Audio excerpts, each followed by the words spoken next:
منگول نسل کا مسلم خاندان جس نے 16ویں صدی کے اوائل سے 18ویں صدی کے وسط تک شمالی ہندوستان کے بیشتر حصوں پر حکومت کی، اس وقت سے 19ویں صدی کے وسط تک موجود رہا۔ مغل خاندان ہندوستان کے زیادہ تر حصے پر اپنی 2 صدیوں سے زائد حکمرانی کے لیے قابل ذکر ہے۔ مغلوں کی کوشش تھی کہ ہندو اور مسلمانوں کو ایک متحدہ ہندوستانی ریاست میں ضم کیا جائے۔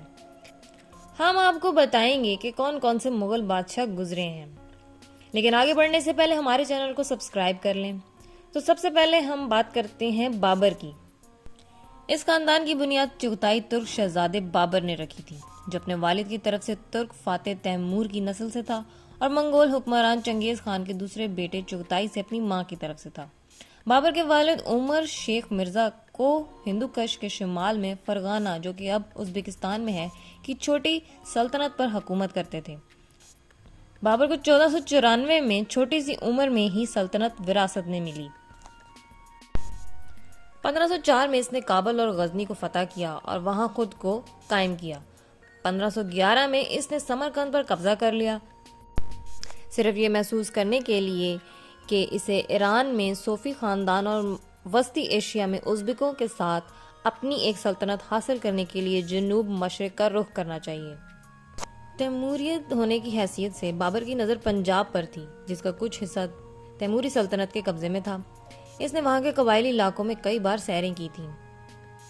1519 اور 1524 کے درمیان جب اس نے بھیرا، سیالکوٹ اور لاہور پر حملہ کیا تو اس نے ہندوستان کو فتح کرنے کا اپنا ارادہ ظاہر کیا اور سیاسی منظر نامے نے اس کی مہم جوئی کو پسند کیا۔ پنجاب کو حاصل کرنے کے بعد بابر نے دہلی کی طرف پیش قدمی کی، دہلی کے بہت سے رئیسوں کی حمایت حاصل کی۔ اس نے دہلی کے سلطان ابراہیم لودھی کے 2 پیشگی دستوں کو شکست دی اور پانی پت کی پہلی جنگ میں سلطان کی مرکزی فوج سے ملاقات کی۔ اپریل 1526 تک دہلی اور آگرہ اس کے کنٹرول میں تھا اور ہندوستان کو فتح کرنے کی چابیاں اس کے پاس تھیں۔ راجپوتوں کے سیاسی اتحاد نے راجستھان کے علاقے میوا کے رانا سانگا کے تحت شمالی ہندوستان میں اپنی طاقت کو بحال کرنے کی دھمکی دی۔ بابر نے رانا کے خلاف ایک مہم کی قیادت کی اور فتح پور سریکی کے قریب خانوا میں ایک بار پھر فوجوں کی مہارت کے ذریعے رانا کی افواج کو کچل دیا۔ اس کے بعد بابر نے چندری کے راجپوتوں کو زیر کرنے کے لیے اپنی مہم جاری رکھی۔ جب افغانیوں نے اسے مشرق کی طرف موڑ دیا تو اسے 1529 میں وارانسی شہر کے قریب دریائے گھاگرا کے مقام پر افغانیوں اور بنگال کے سلطان کی مشترکہ فوجوں کے ساتھ لڑنا پڑا۔ بابر نے لڑائی جیت لی، لیکن وہاں کی مہم بھی جنوبی سرحدوں کی طرح نامکمل چھوڑ دی گئی۔ وسط ایشیا میں پیش رفت اور بابر کی خراب صحت نے اسے پیچھے ہٹنے پر مجبور کر دیا۔ آخرکار دسمبر 1530 میں لاہور کے قریب وفات پائی۔ اب بات کرتے ہیں ہمایوں کے دور کی۔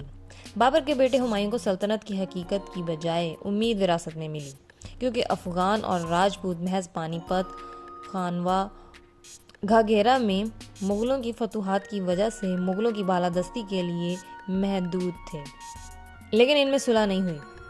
گجرات کے بہادر شاہ نے افغان اور مغل مہاجرین کی حوصلہ افزائی کرتے ہوئے راجستھان میں مغلوں کو للکارا۔ اگرچہ ہمایوں نے 1535 میں گجرات پر قبضہ کر لیا تھا، لیکن وہاں کا خطرہ 1537 میں بہادر کی موت کے ساتھ ہی ختم ہوا۔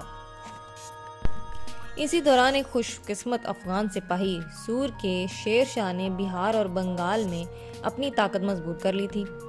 اس نے 1539 میں چوسا اور 1540 میں کنوج میں ہمایوں کو شکست دے کر اسے ہندوستان سے نکال دیا۔ 1544 میں ایران پہنچ کر ہمایوں کو شاہ طہماسپ نے فوجی امداد دی اور وہ قندھار کو فتح کرنے اور اپنے ہی بے وفا بھائی کامران سے 3 بار کابل چھیننے میں کامیاب رہا اور اس پر قبضہ کیا۔ آخری بار 1550 میں قبضہ کیا۔